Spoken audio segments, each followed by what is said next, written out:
Assalamualaikum warahmatullahi wabarakatuh. Jumpa lagi bersama saya Hadi di channel Ngulik Sejarah. Dan pada video kali ini saya akan kembali lagi membacakan suatu kisah misteri. Kali ini berjudul tentang sebuah kisah lantai 4. Cerita kali ini ditulis oleh Mas Faisal Aplansa ya teman-teman. Nantinya kalian juga bisa mengunjungi tweet beliau secara langsung. Yuk, daripada kita lama-lama, daripada kita penasaran juga bagaimana kisahnya, mari kita langsung saja menuju ke ceritanya. Perhatikan baik-baik karena ceritanya akan segera saya mulai.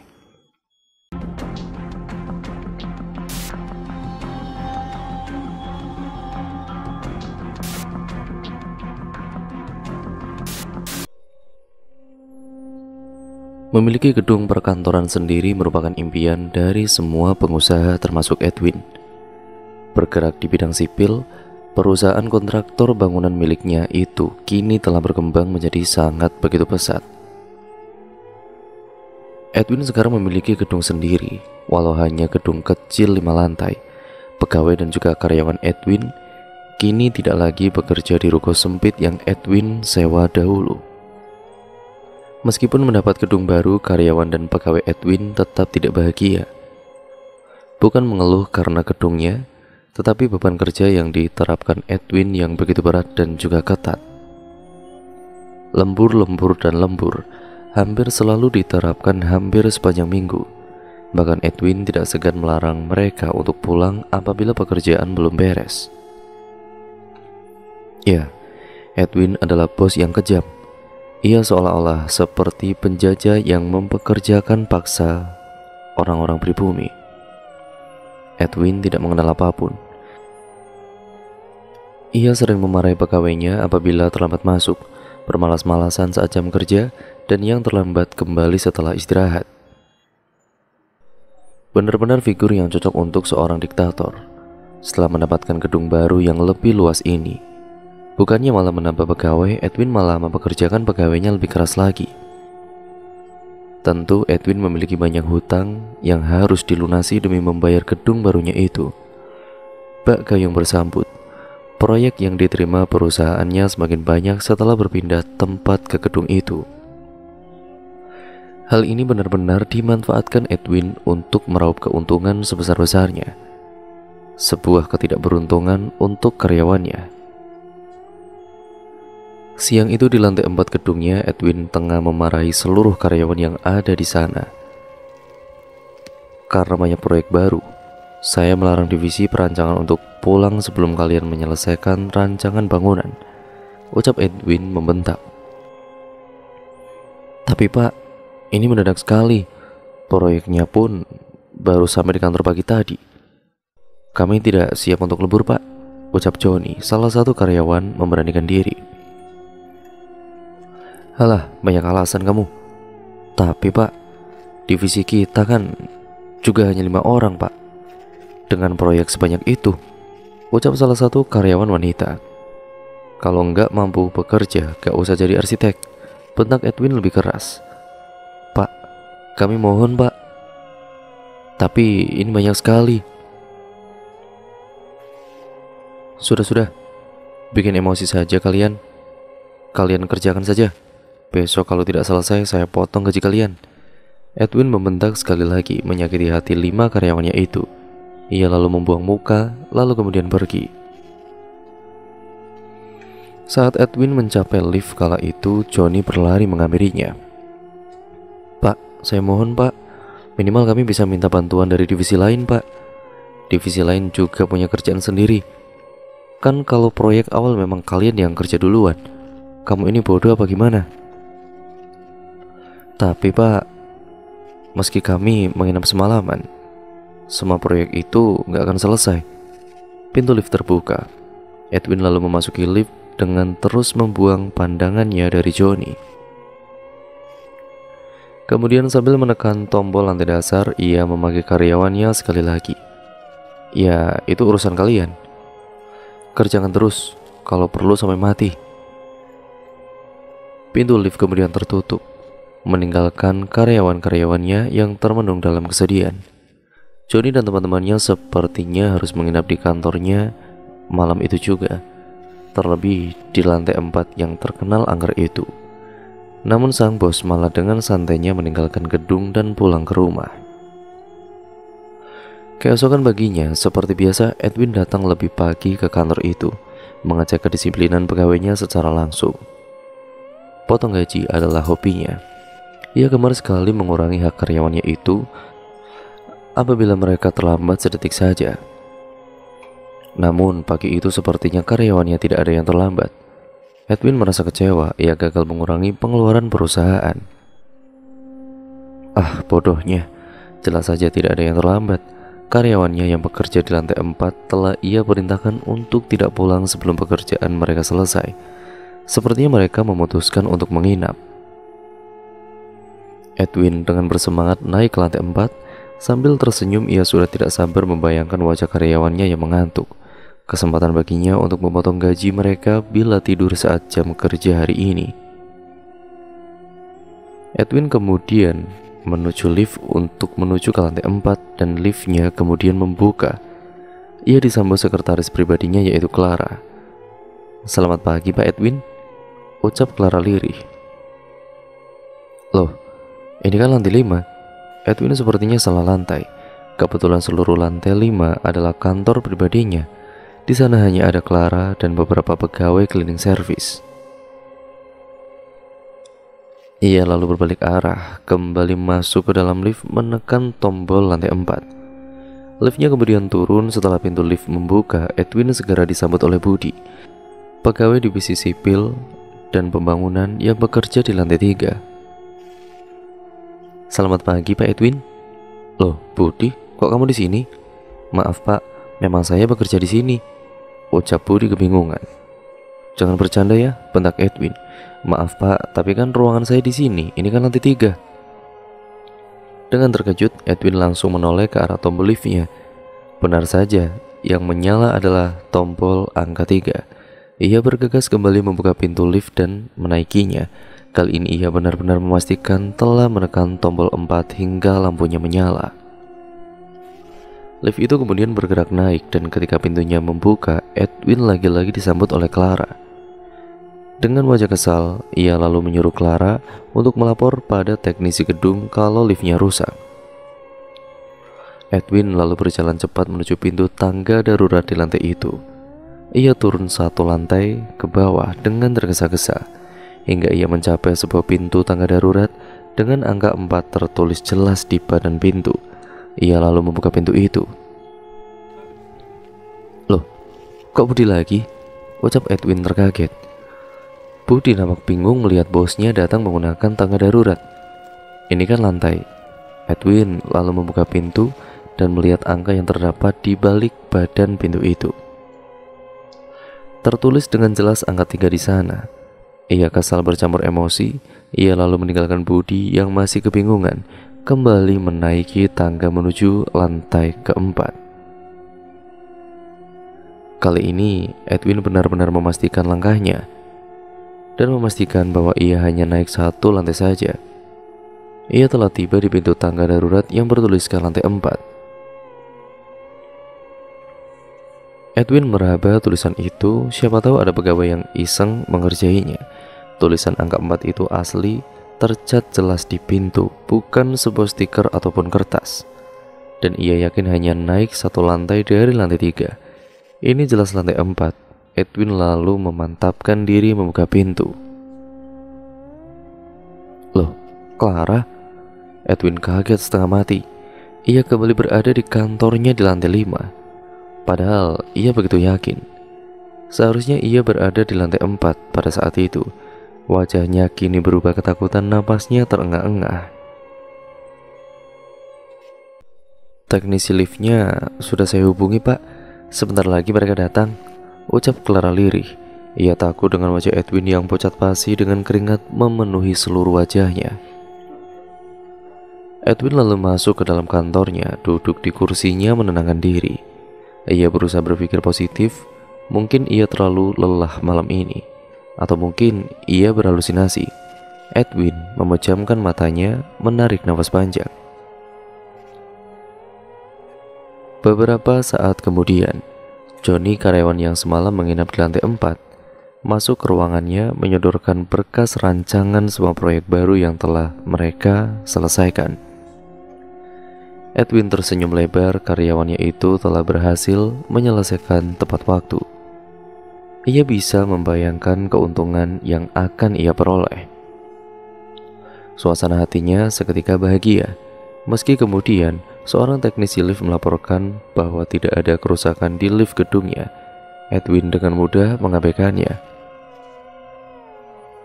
Keesokan harinya, setelah menyelesaikan pekerjaan hari itu, Edwin kembali teringat kejadian kemarin. Ia sekali lagi mencoba untuk menuju ke lantai 4. Namun, baik dengan lift maupun tangga, ia masih gagal ke sana. Aneh sekali. Ia selalu berakhir di lantai 3 ataupun lantai 5. Begitu seterusnya sampai-sampai ia kelelahan mondar-mandir menaiki tangga darurat. Apa yang sebenarnya sedang terjadi? Edwin bertanya-tanya dalam hati.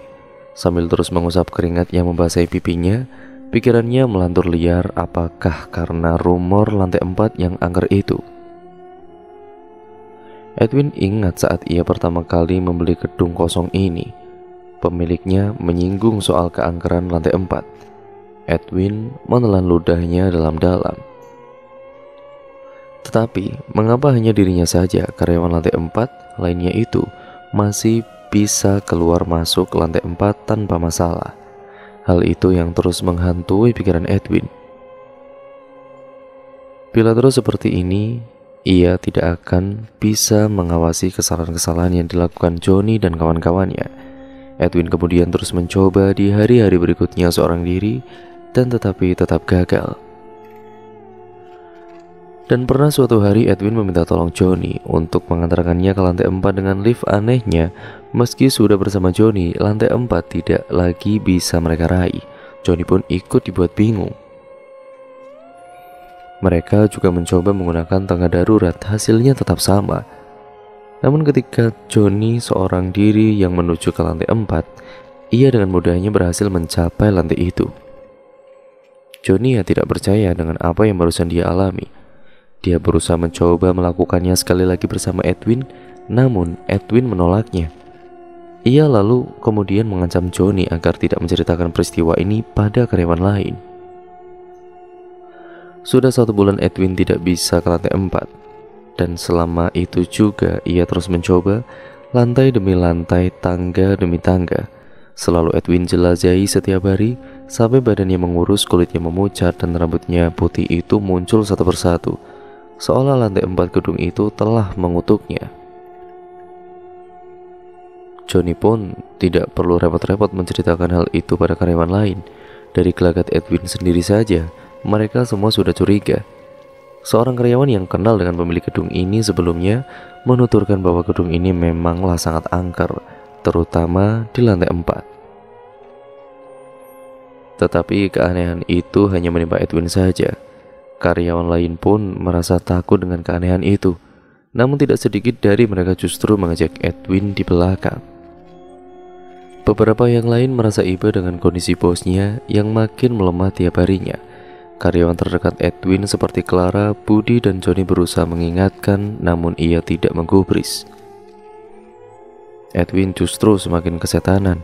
Pagi itu ia menyewa sebuah truk pemadam kebakaran kota yang dilengkapi dengan tangga otomatis. Ia lalu memarkirkannya persis di depan kantor.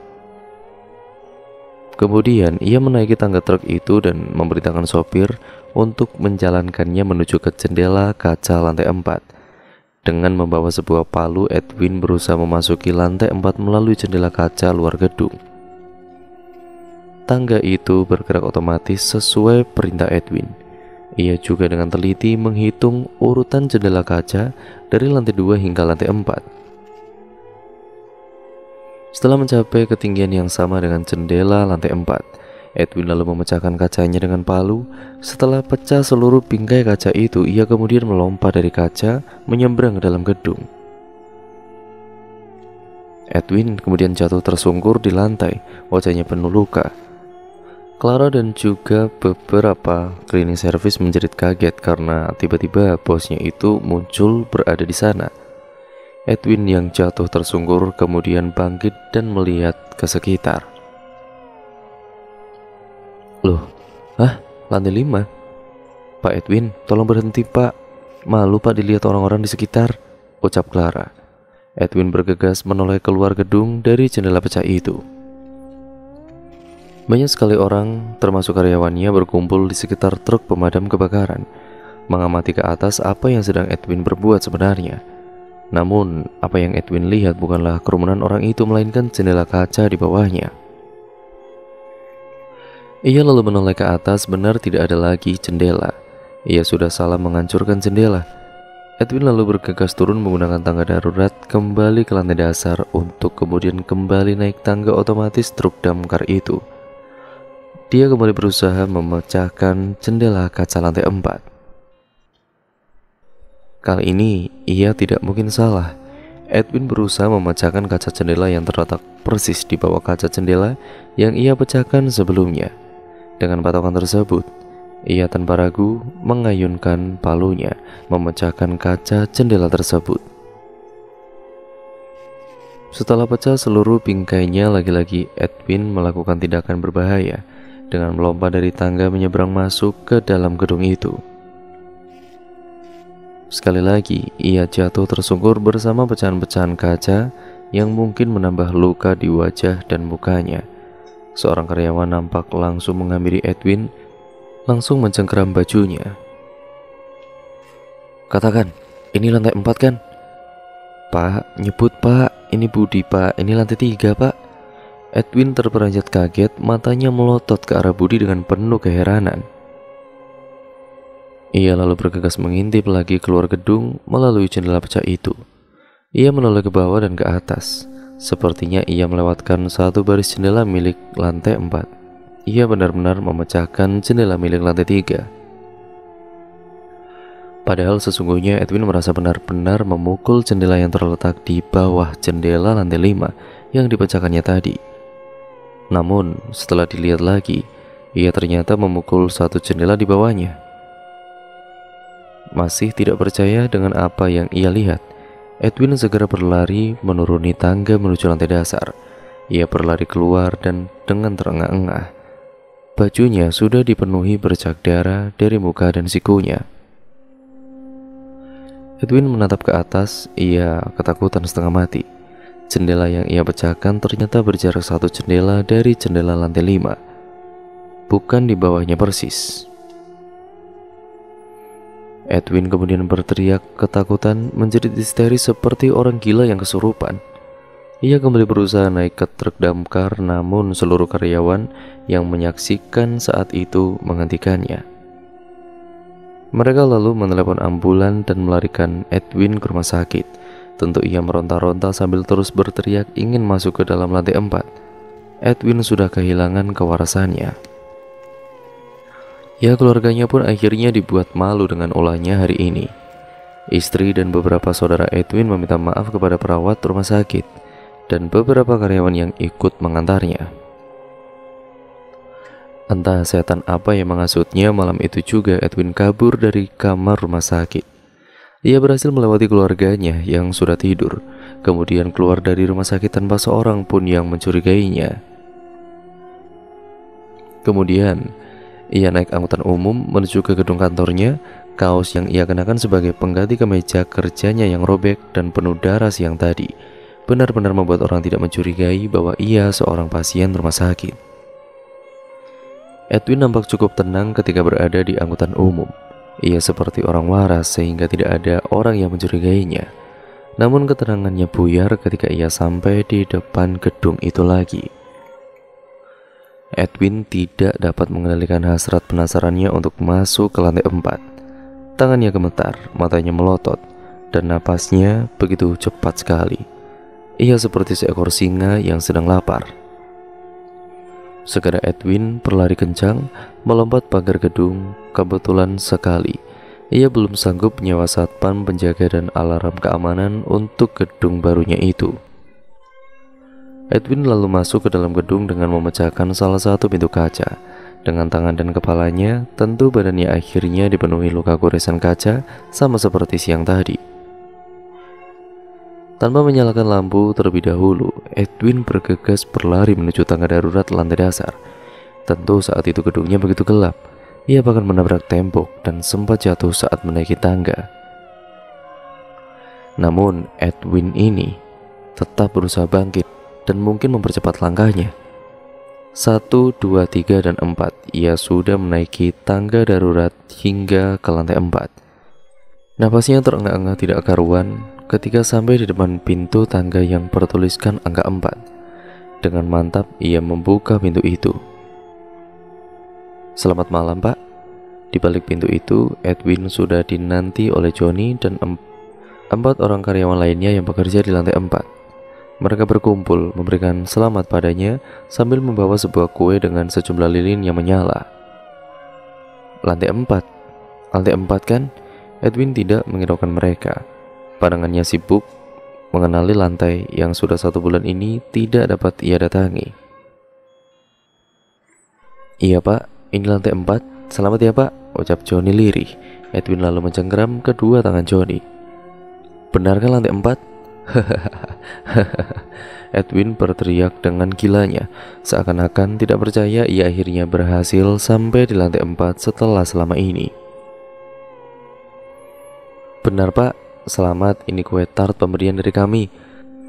Salah seorang karyawan perempuan kemudian menyodorkan sebuah kue tart yang bertuliskan "turut berduka cita". Edwin kaget setengah mati melihat tangan karyawan yang menyodorkan kue padanya. Tangan itu hanya tersisa tulang belulang saja. Johnny kemudian mengalungkan sebuah simpul tali ke leher Edwin. Salah seorang karyawan lain tidak sabaran ia mendekati kue tart itu dan meniupnya terlalu kencang, sehingga lilin yang masih menyala terlempar ke wajah Johnny. Johnny pun tertawa, ia mengusap mukanya yang terbakar api itu, sehingga hanya menyisakan daging dan bola matanya yang hampir copot. Mereka berlima tertawa melihat kejadian itu, tapi tidak dengan Edwin. "Loh, ini ada apa? Kalian siapa?" Edwin ketakutan sekaligus bingung. "Loh, kami karyawan Bapak, masa Bapak lupa?" Setan, kalian bukan karyawanku, setan!" Edwin berteriak histeris. "Loh, Pak, bagaimana sih, Pak? Bapak sendiri yang menyuruh kami bekerja sampai mati. Sekarang kami semua sudah pada mati. Mari, Pak, ikut kami mati juga, Pak," ucap Johnny sambil menuju ke sebuah karangan bunga besar yang berada di depan pintu lift. Di sana tertulis jelas "turut berduka cita" lengkap dengan nama Edwin. "Mari, Pak, kita kerja sampai mati, Pak." "Hahaha, tidak. Simbol tali yang melingkar di leher Edwin ternyata tersambung ke dalam lift. Tiba-tiba lift itu bergerak sendiri naik menuju ke lantai 5, sehingga meregangkan tali yang mengalung di leher Edwin itu dan mulai mencekiknya. Tali itu terus menjeratnya hingga badan Edwin tergantung ke atas, menempel di pintu lift yang tertutup. Saat lift berhenti di lantai 5, berhenti pula hembusan napas Edwin. Ia meregang nyawa dengan begitu tersiksa. Makhluk-makhluk mengerikan itu nampak senang dan bertepuk tangan melihat Edwin mati tergantung seperti itu. Bola mata mereka lepas satu persatu, darah air mata mengalir deras. Kulit mereka mengelupas satu persatu hingga menyisakan tulang belulang. Mereka terus bertepuk tangan sambil bernyanyi merayakan kematian bosnya yang sangat kejam itu. Keesokan paginya gedung itu dipenuhi oleh polisi.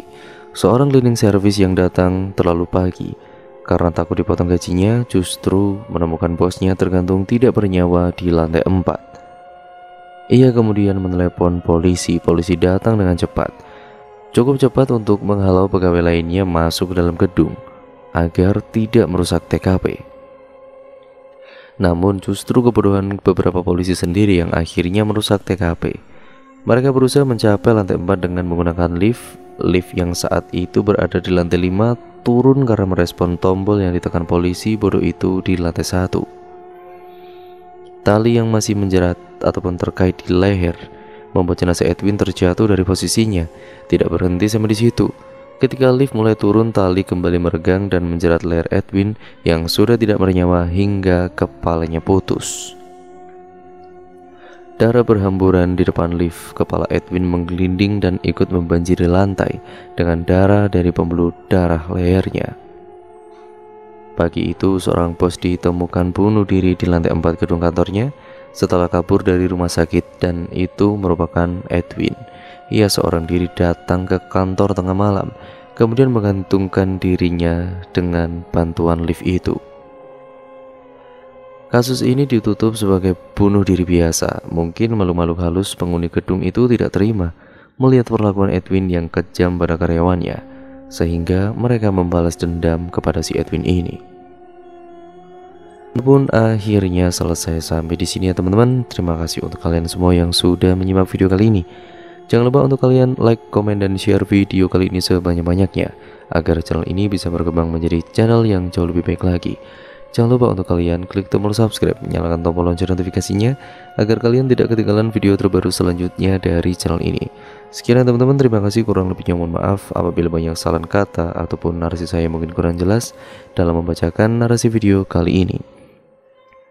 Jangan lupa pula untuk kalian yang memiliki pengalaman horor ataupun cerpen hasil karya kalian, kalian bisa kirimkan ke alamat email kami yang sudah tertera di kolom deskripsi video kali ini. Untuk nantinya saya bacakan di sini ya teman-teman, seperti cerita ini dan juga cerita-cerita sebelumnya. Banyak pembelajaran yang dapat kita ambil dari cerita kali ini. Semoga kalian dapat mengambil yang positif-positifnya, yang baik kalian ambil, yang buruk kalian buang jauh-jauh. Jadikan itu sebagai pembelajaran untuk kita semua agar kita menjadi manusia yang lebih baik lagi ke depannya. Terima kasih ya teman-teman, sampai berjumpa di video terbaru selanjutnya dari channel ini. Wassalamualaikum warahmatullahi wabarakatuh.